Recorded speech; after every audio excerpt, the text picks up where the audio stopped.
Hi అందరికి. ఈరోజు మా ఇంట్లో నైట్ డిన్నర్ శనగపప్పు ఎగ్గు కర్రీ చేస్తున్నా. అసలు ఈ ఎండాకాలం వస్తే ఫ్రైలు తినబుద్ది కదా. రోజు చారు అంటే మేము రోజు తినలేము కదా చారు. అందుకోసమే కొంచెం ఇలా పులుసులాగా ఉంటుందని ఎగ్గు శనగపప్పు చేస్తున్నాను నేను. అందులో మా పిల్లలు కూడా వచ్చిర్రు. వాళ్ళతోటి మస్తు టైం పాస్ అవుతుంది నాకు. ఇదే ఫస్ట్ టైం మా అమ్మాయి లేకుండా ఇద్దరు పిల్లలే ఉండరేమో అని చాలా భయపడిపోయినా. కానీ మంచిగా ఉంటున్నారు. చాలా హ్యాపీ నేనైతే. నేను పెరుగు అయితే నైట్ అయితే తోడుపెట్టి పెడతాను. ఎందుకంటే మధ్యాహ్నం కల్లా మంచిగా అవుతుంది. పొద్దున్నేస్తే సరిగ్గా కాదు, అది తోడుకోక ముందుకే తీస్తే మంచిగా ఉండదని నేను నైటే తోడేసి పెడతా పెరుగు. మా పెళ్ళైన కొత్తలో మా అత్తమ్మ ఇంటికి ఎవరైనా గెస్టులు వస్తే శనగపప్పు ఉల్లిగడ్డ ఉండేది. అదే మాకు విందు భోజనం ఉండేది.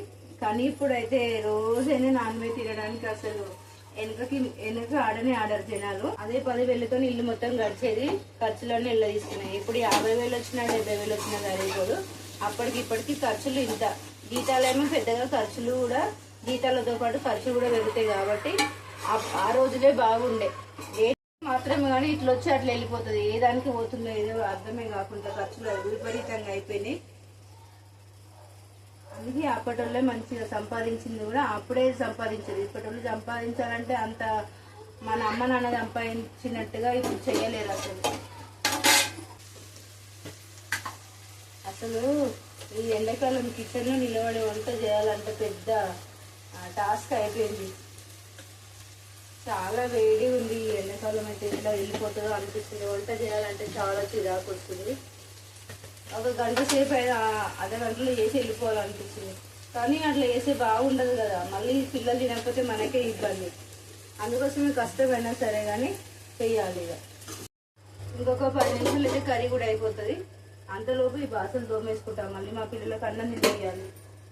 వాళ్ళకి అన్నం తినబెట్టడంటే పెద్ద టాస్క్. మా అమ్మాయి రోజు ఎట్లా తినిపిస్తుందో తెలియదు పాపం.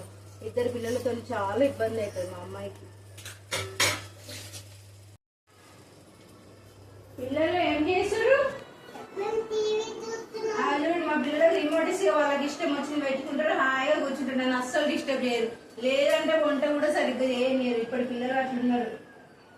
రిమోట్ మొత్తం ఆయన చేతుల్ని అన్ని కంట్రోల్ చేస్తాడు. టీవీ నాకన్నా తెలియదు అంతగానం. కర్రీ కూడా అయిపోయింది. మా అత్తమ్మ కూడా ఆకలి అవుతుందంట. ఎందుకంటే వాళ్ళు ఊర్లో తొందరగా తిని పడుకుంటారు కదా. నాకేమో అదే అలవాటు. రోజు మనం ఏ టైంకి వేసుకుంటామో అదే టైంకు. ఆమె వచ్చిందన్న విషయమే నాకు అసలు గుర్తుంటలేదు. ఆమెకు తొందరగా పెట్టాలని. పాపం రోజు మాతోటే తింటుంది. ఆమె కోసమే మేము తొందరగా తినేస్తున్నాం. ఇక ఇది కసూరి మెంతి. నేను ఇలాంటి కర్రీస్లలో చాలా వాడతా. ఆలు కర్రీస్ అయినా ఎగ్ కర్రీ అయినా కసూరి మెంతి వేసి చాలా బాగుంటుంది.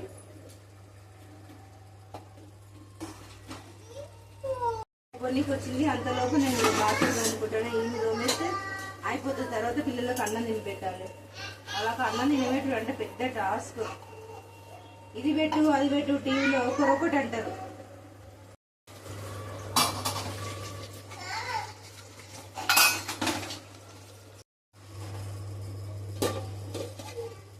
అయిపోయింది.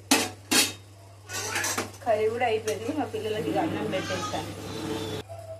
పాపం లేట్ అయింది. మా పిల్లలకు ఆకలి అంటారు. ఇప్పుడు ఎట్లా తింటారో ఏమో తెలియదు. ఒకరు కారం అంటారు, ఒకరు పాలు అంటారు, ఒకరు పెరుగు అంటారు. బాయ్.